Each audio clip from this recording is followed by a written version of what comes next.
Bismillahirrahmanirrahim. Elhamdülillahi Rabbil alemin. Vessalatu vesselamu ala eşrefil enbiyai vel mursalin. Nebiyina Muhammedin ve ala alihi ve sahbihi ecmain. Amma ba'd. Esselamu aleykum ve rahmetullahi ve berekatuhu. Hər birinizi Allahın salamı ilə ilk növbədə salamlayıram.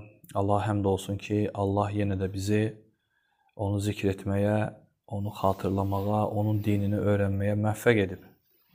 Həqiqətən Allahın quluna verdiyi ən böyük nemət hidayət nemətidir. Və hidayət də elmlə hasil olur, möhkəmlənir. Ona görə də elm məclislərinin, elm halqalarının əvəzini verən demək olar ki, heç bir şey yoxdur. Çox əvəzsiz bir nemətdir bu Allahdan insana ki, Allah Subhanahu taala bu yerlərdə iştirak edə bilir. Və bugünkü mövzumuz yenə də Allahın ad və sifətləri barədədir. 21-ci dərsimizdir bu barədə və bugün götürəcəyimiz Allahın iki adı var. Onları öyrənəcəyik Allahın izni ilə. Birincisi Əş-Şəhid, ikincisi isə Ər-Raqib. Və biz demişik ki, Allahın adları ya Quranda ya da sünnədə varid olmalıdır. Allahın adları dəlillə öyrənilməlidir. Və Quran-ı Kərimdə Əş-Şəhid adı bir neçə yerdə təkrarlanır. Məsələn, Allah Subhanahu taala buyurur ki, "Vallahu ala kulli şeyin şəhid." Yəni həqiqətən Allah hər bir şeyə şahiddir. Allah hər bir şeyə şahiddir. Və başqa bir ayədə Allah Subhanahu taala buyurur ki, "Və kəfə billahi şəhidə." Şahid olaraq Allah yetər. Və başqa bir ayədə buyurur Allah Subhanahu taala ki, "İnnallaha yafsilu beynəhum yevməl qiyamah." İnnallaha ala kulli şeyin şəhid. Şübhəsiz ki, Allah qiyamət günü onların arasında hökm verəcək. Allah hər şeyə şahiddir. Lakin Ər-Raqib adı isə Allahın raqib, yəni nəzarət edən, hər şeyi nəzarətində saxlayan. Bu ad Quran-ı Kərimdə 3 yerdə gəlir. Onların biri də Əş-Şəhid adı ilə yanaşı gəlir. Məsələn, Allah Subhanahu taala buyurur ki, Nisə surəsinin 1-ci ayəsində "İnnallaha kana aleykum raqibə." Həqiqətən Allah üzərinizdə nəzarətçidir. Və başqa ayədə Allah Subhanahu taala buyurur ki, "Və kanallahu ala kulli şeyin raqibə." Allah hər şeyə nəzarət edəndir. Və başqa ayədə Allah Subhanahu taala buyurur ki, "Və kuntu aleyhim şəhidən ma dumtu fihim, falamma tawaffaytani kunta antar raqibə aleyhim." Və əntə alə kulli şeyin şəhid. Və burada şəhid adına raqib adı bir yerdə gəldi. Nə qədər ki, onların arasında idim, mən onlara şahid idim. Sən məni onların arasından götürdükdən sonra isə onlara nəzarət edən sən oldun, sən hər şeyə şahidsən. Bu kimin sözüdür? İsa aleyhissalamın. Yəni İsa aleyhissalam Allaha buyurur ki, yəni mən onlar içində olduğum müddətcə onlar sənə şərik qoşmurdular. O vaxtda mən şahid idim onlara. Nə vaxt ki, qaldırdım məni onlar içindən, artıq sənsən onlara şahid. Əş-Şəhid adının mənası nə deməkdir? İndi izah edilən mənalarını. Əş-Şəhid, hər bir şeydən xəbərdar olan, hər bir şeyi bilən, xəbərdar olan, hansı ki, ondan heç bir şey gizli qalmır. Heç bir şey. Və bütün gizlində, aşkarda olan səslərin hamısını eşidir. Və bütün mövcud olan xırda, incə, qalın, nazik, böyük hər şeyi görür. Və elmi ilə hər şeyi əhatə eləyir.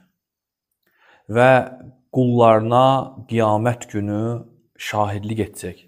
Yəni, onların imanlı və salih əməl sahibi olduqlarına Allah qiyamət günü şahidlik edəcək ki, mən filan quluma şahidəm ki, o dünyada salih əməl sahibi idi, imanlı idi. Və həmçinin də dünyada da qulların əməllərinə şahidlik edir. Yəni, Allah onların etdikləri bütün əməlləri, pis, yaxşı, salih, günah hamısını şahidlik edir. Heç kəsin əməli ondan nə qalmır? Gizlin qalmır. Bu şəhid adının mənasıdır. Ər-Raqib isə yaxın mənalı adlardır bunlar. Qəlblərin içində olan, qəlblərdə olan. Subhanallah, insanın zahiri yaxşıdır. Amma qəlbində isə problemlər var. Ən əsas da nədir? Qəlbdir.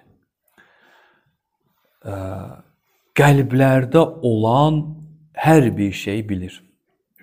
Qəlblərin qoruduğu, gizlətdiyi hər bir şeydən xəbəri var onun. Ona görə insan mütləq qəlbinə nəzarət etməlidir. Allah qorusun. Hansı ki, o qullar ki, o qəlblərində onu gizlədiblər, onu saxlayırlar, heç kəs onlardan xəbəri yoxdur. Allah Ər-Raqib onlardan xəbərdardır. Həmçinin də məxluqatını qoruyur. Raqib olmağı ilə, nəzarət etməsi ilə məxluqatını nəzarət edir, qoruyur onları. Hər kəs, yəni insanları, heyvanları, bitkiləri, səmada və yerdə nə varsa, hamısı onun nəzarətindədir. Heç bir şey məxluqatından, onun nəzarətindən zərrə qədər də qırağa çıxmır. Çıxsa, o məhvə məhkumdur. Onların hər birini qoruyur. Yəni, məxluqatın varlığının davam etməsini təmin edir. Əgər bu qoruma ani bir müddət itərsə, o məxluqat hər bir şey dağılar. Təsəvvürlə var, kainatda günəş, ay, hələ bizim tanıdığımız şeylərdə hamısını nəzarət eləyir. Hər bir şey öz vaxtında, öz yerində daima olur. Və həmçinin də onları ən gözəl şəkildə, gözəl bir qayda, nizamla onları idarə eləyir. Gecəni ilə gündüzü, günəşlə ayı, ulduzları, canlıları, doğulmasını, böyüməsini, ölümünü, yağışın yağmasını, bitkilərin yetişməsini və hər şeyi idarə eləyir. Hər şey, heç bir şey təsadüfən yaradılmayıb, hər bir şeyin planlı bir nizamlı qaydası var. Bu Ər-Raqib adının mənalarıdır. Ona görə Şeyx Səd Rəhiməhullah Ər-Raqib və Əş-Şəhid adında nə deyir? Deyir ki, bunlar yaxın mənalı adlardır. Yəni Allah Subhanahu taalanın bütün eşidilən şeyləri eşitməsi, bütün görsənilən şeyləri görməsi və bütün məxluqatında bilinən şeylərin hamısını bilməsidir bu adların mənası. İstər gizlində olsun, istər aşkarda olsun. Və o qəlblərdə yaranan fikirləri, baxışların hərəkətini və bədən üzvlərinin zahiri əməllərinin hamısını bilir. İnnallahə kənə aleykum raqibə. Həqiqətən Allah sizin üzərinizdə nəzarətçidir. Hər şeyinizdən xəbəri var. Vallahu alə kulli şeyin şəhid. Allah hər şeyə şahiddir. Bu nə dərəcəsidir, qardaşlar? Bu qulda hansı sifəti əldə elədir? Bu çox önəmli məsələdir ya. Allah həmd olsun. Yəni, bu sifət kimdə varsa, nə qədər çoxdursa, o insan dünyada da, axirətdə də xoşbəxt olacaq. Buna deyirlər əl-muraqibə, muraqabə sifəti. Muraqabə nədir? Yəni, insanın Allahın onun üzərində daima nəzarət etdiyini hiss etməsidir. Bu, əgər səndə bu sifət varsa, sən ən üstün möminlərdənsən, ehsan dərəcəsini çatmış insansan. Bu, bizdə fərqlidir. Elə insan var ki, bu, onda gün ərzində 10 dəqiqə baş verir. Elə insan var ki, onda heç yoxdur, Allah qorusun. Elə insan var ki, onda daimidir. Daimi olan insan əməlləri ilə bilinir. Daim ağzı zikirdədir. Daim əməllərinə fikir verir, danışığına fikir verir, oturuşuna fikir verir. Deməli, onun qəlbində muraqabə var. Muraqabə odur. Ondan da üstün dərəcə ehsanın birinci üstün dərəcəsi Allah sevirmiş kimi ibadət eləmək. O, bütün əməllərində Allahın sevgisini istəyir. Bunu bacarmırsa muraqabəni hiss eləyir. Bu ehsan dərəcəsidir. Bu imanın ən üstün dərəcəsidir. İnsanın qəlbində bu, hansı mömində ki, daima var, bu mömin hər şeyini fikir. Ona görə sələflərdən biri deyir ki, nə qədər alimlərlə otururdum deyir, bir də İmam Əhməddən başqa görmədim ki, deyir, dünya işlərindən danışanda danışmırdı. Elə ki, axirət işlərindən danışırdı. Yəni, sələflər belə olublar, muraqibə dərəcəsi. Ona görə onlar daima bu şeyi sevbilər qəlblərində. Ona görə zikir nədir? Zikrin üstünlüyü neçindir? Zikir eləyən insanın qəlbi daima ayaq olur bu dərəcə ilə. Daima zikir edəcək Allah, əlhəmdülillah. Allah sənin yadındadır daima. Onda insan bu dərəcəyə çatır. Ona görə Şeyx Səd Rəhiməhullah deyir ki, bu dərəcə ən üstün, qəlbin daxili əməllərin ən üstün zirvəsidir, deyir. Yəni, bunu da nədir? Allahın elmi ilə hər şey əhatə etməsidir. Və qul deyir, bu şeyi xatırlayarsa ki, Allah hər şeyi bilir, hər vaxtında, hər halında, artıq bu onda neyi vacib eləyər? Və insan daimi xatırlayır ki, Allah onu görür, onu nəzarət eləyir. Bu onu artıq vacib eləyər ki, pis fikirlərini, qəlbinə düşən hər bir mənfi şeyi özündən uzaqlaşdırsın. Çünki niyə görə? Ona görə ki, Allah onu görür və ondan qəzəblidir. O bilir ki, qəlbində o nə istəyir? Allah qorusun. Burası məqam yoxdur ki, onu yerinə yetirsin. O bilir ki, qəlbində nələr var onun. Və həmçinin də bu sifət onu vacib edir ki, insan zahirini düzəltsin. Əməllərini islah eləsin. Halallarda daima Allahın əmrlərini yerinə yetirsin gözəl şəkildə və Allahın haramlarından uzaq olsun. Ona görə Allah Subhanahu taala buyurur ki: "Va'lamu ennallaha ya'lamu ma fi anfusikum fahzaruh wa'lamu ennallaha gafurun halim." Deyir ki, bilin ki, Allah sizin qəlblərinizdəkiləri bilir.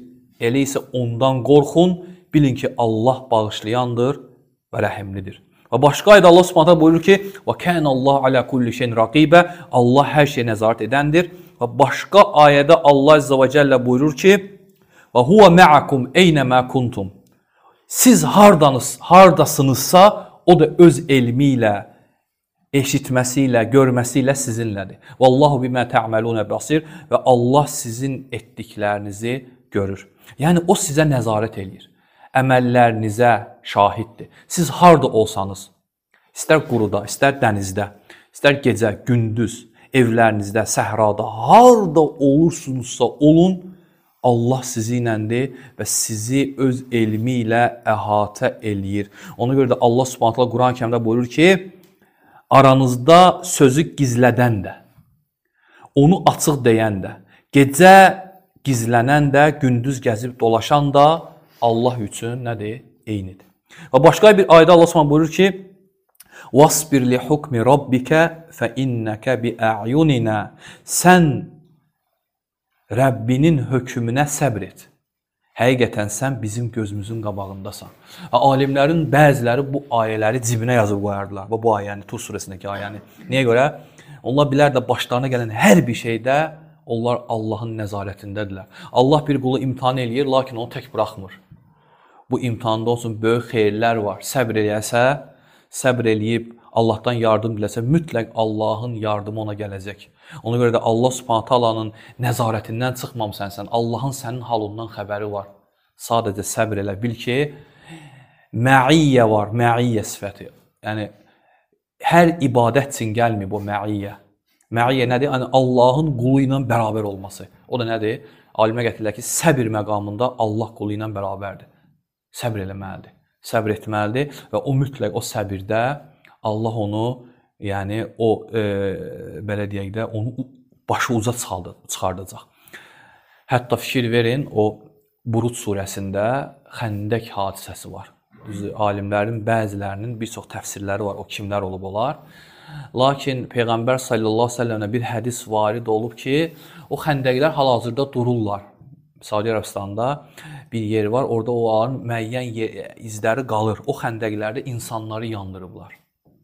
Möminləri yandırıblar. Və böyük qissədə o, Müslimdə keçir, hədis səhv eləmirəmsə Müslimdədir.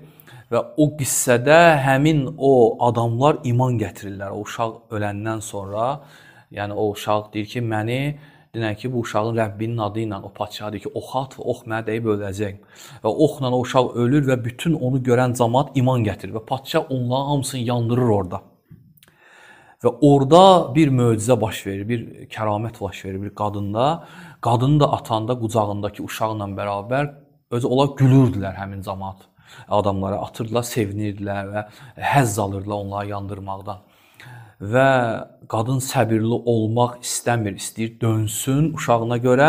Allah Subhanahu taala onun o anda qoruyur və uşaq deyir ki, yəni anacan səbr et, sən haqq üzərindəsən.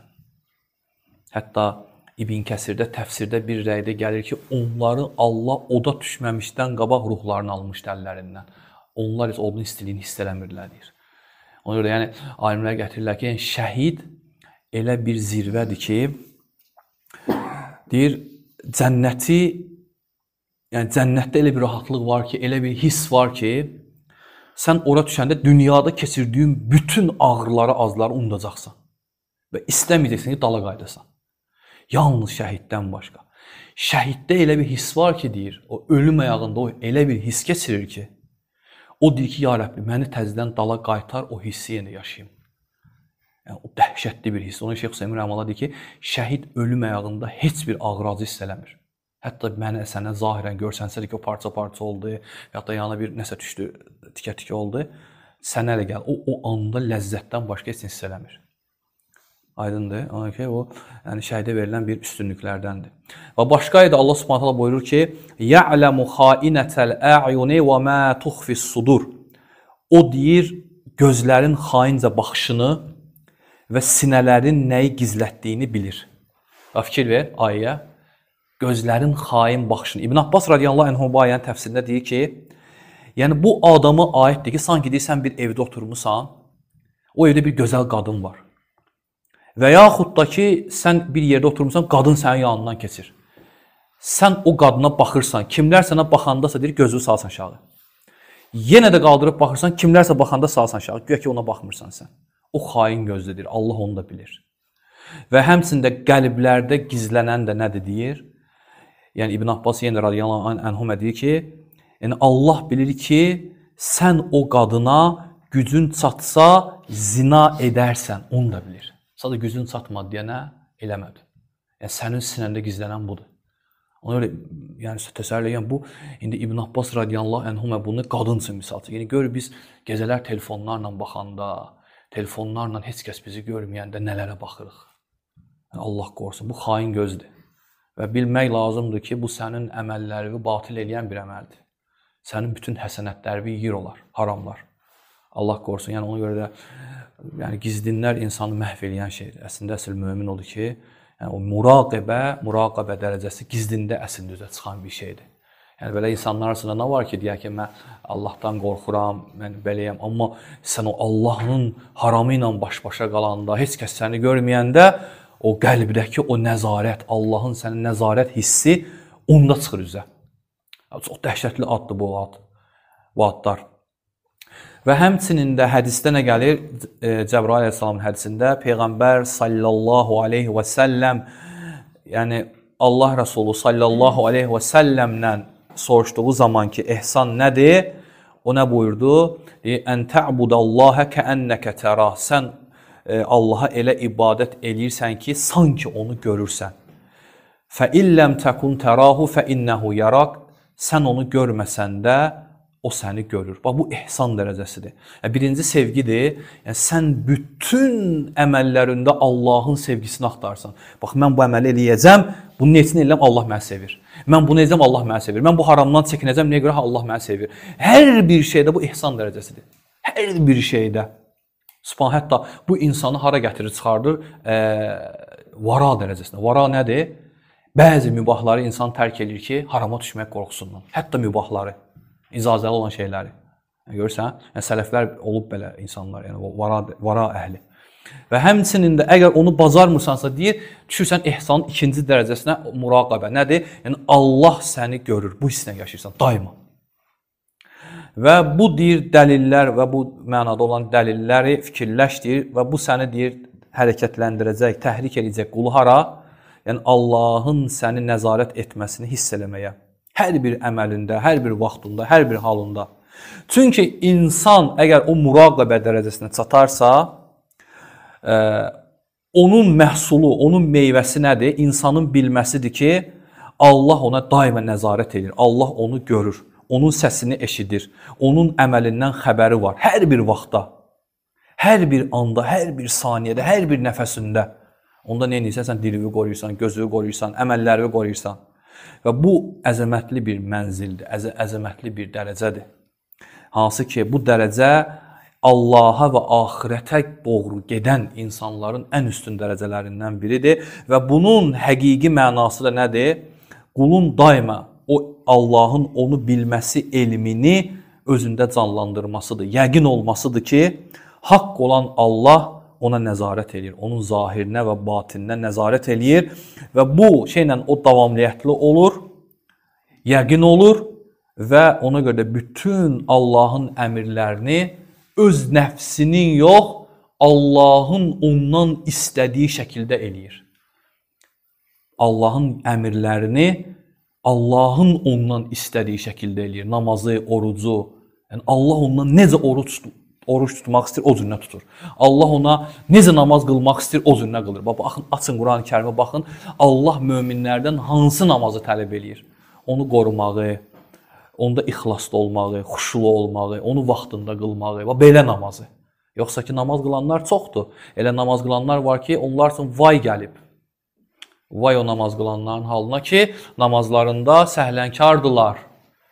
Yəni, namazın çölündə səhlənkardırlar. Namazı ne üçün qıldığını bilmir. Ne üçün ibadət eləyir, bilmir. Namaz qılır, lakin o namaz onu pis və çirkin əməllərdən qorumur. Həmçinin Allahın haramlarında belə olurlar. Allahın haramlarında belə olurlar. Ona görə də bu muraqəbə, bu vəsfi insanda quldan neyi tələb eləyir? Qəlbinin daima oyaq qalmasını, qəlbi yatmır heç vaxt, qəflətdə olmur.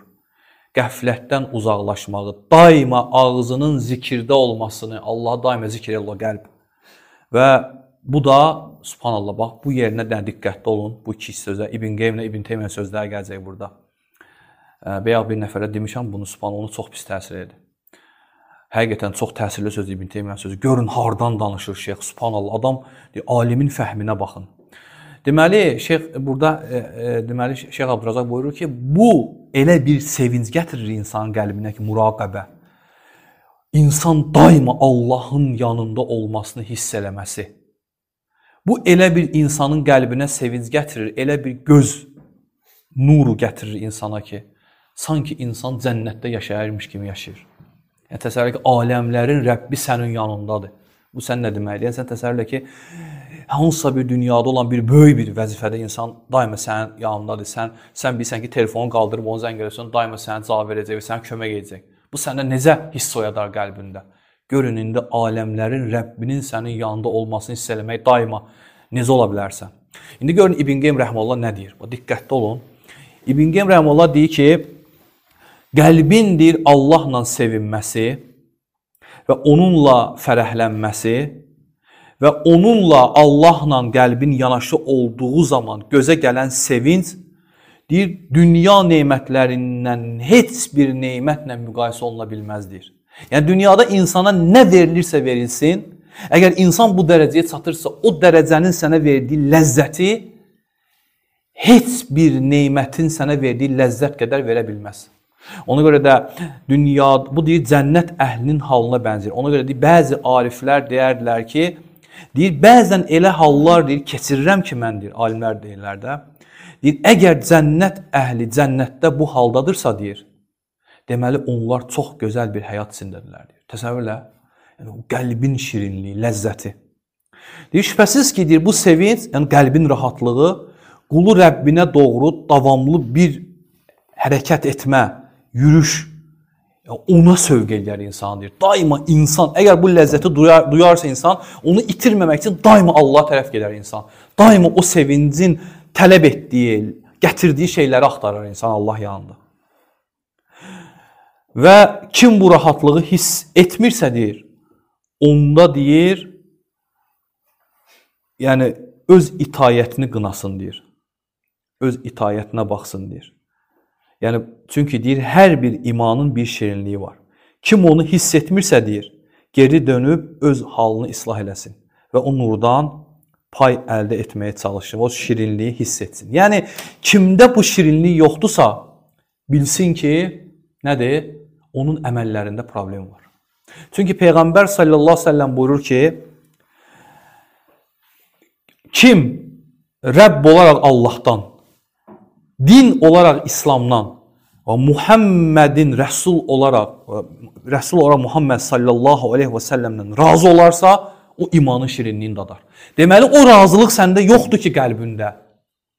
O şirinliği dada bilmirsən sən. Və başqa bir hədisdə Peyğəmbər sallallahu aleyhi ve sellem buyurur ki, kimdə 3 şey olarsa, o bu imanın şirinliğini dadar. Onlardan birincisi nədir? Deyir, Allah və Rasulü ona hər bir şeydən daha sevimli olsa. Hər bir şeydən. Və ikincisi deyir, insan deyir, Allah Subhanahu taalanı hər bir şeydən daha çox sevsə, yox, hər bir şeydir Allah üçün sevsə, hər bir şeyi Allah üçün sevsə, yəni bütün sevdiklərini Allah üçün sevir. Bilir ki, Allah bunu sevir, o da onu sevir. Bilir ki, Allah onu sevmir, o da onu sevir. Öz nəfsinin istəklərini kimə bağlayır? Allahın istəklərini. Və üçüncüsü də deyir, oda girmək, o necə onu xoşlamırsa, oda girmək istəmirsə, oda girmək fikri, oda girmək, mən istəmirəm oda girməyi. Deyir, Allah onu küfrdən qurtardıqdan sonra küfrə qayıtmağı da elə istəməsin. Bu onda deyir, imanın şirinliyini deyir, əmələ gətirər. İndi görün İbn Teymiyyanın sözünə baxın. Bu dəhşətli sözdür ya. Subhanallah.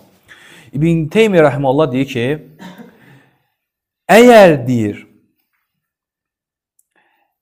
ibadət və əməl sənin qəlbində o şirinliyi əmələ gətirmirsə, o rahatlığı əmələ gətirmirsə, əməllərə bax.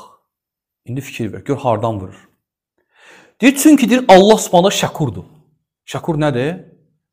Qulunanın etdiyi ibadətə mükafatlandıran, ona təşəkkür edən, ona mükafat verən əməlinə görə.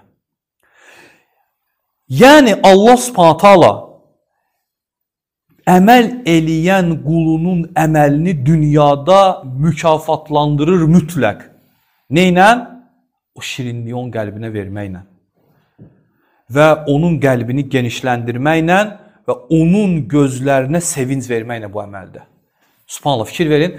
Əgər o sevinc, o rahatlıq, o ləzzət sənin qəlbinə gəlmirsə, bil ki, Allah sənə təşəkkür etmir, Allahın sənin bu əməlindən xoşu gəlmir.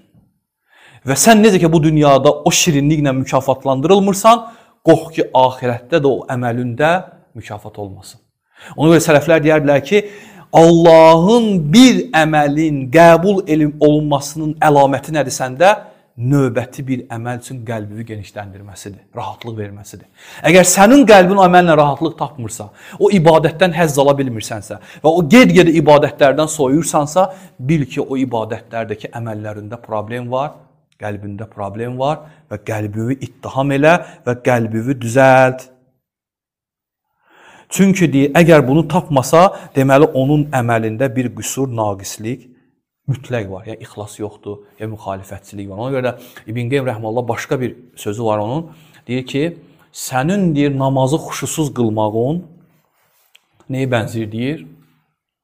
Deyir ki, sanki deyir sən əməl eləyirsən. Sən deyir evdəsən, biri gəlir sənin qapını döyür, deyir, sənə deyir ki, hədiyyə gətirmişəm. Və bu hədiyyəni açıb baxırsan ki, bir meyitdir, ölü bir meyit. Və sən ona deyirsən ki, baxmayaq ki, o hədiyyədir, sən ona deyirsən ki, bu nədir mənim üçün gətirmirsən, ona qəzəblənirsən. Deyir, sənin xuşsuz namaz qılmağın Allaha meyid bir qəlbi hədiyyə etməyindir. Və Allah Subhanahu taala o qəlbi heç vaxt səndən qəbul edəməz. Çünki Allah Subhanahu taala nə deyir bu ayədə?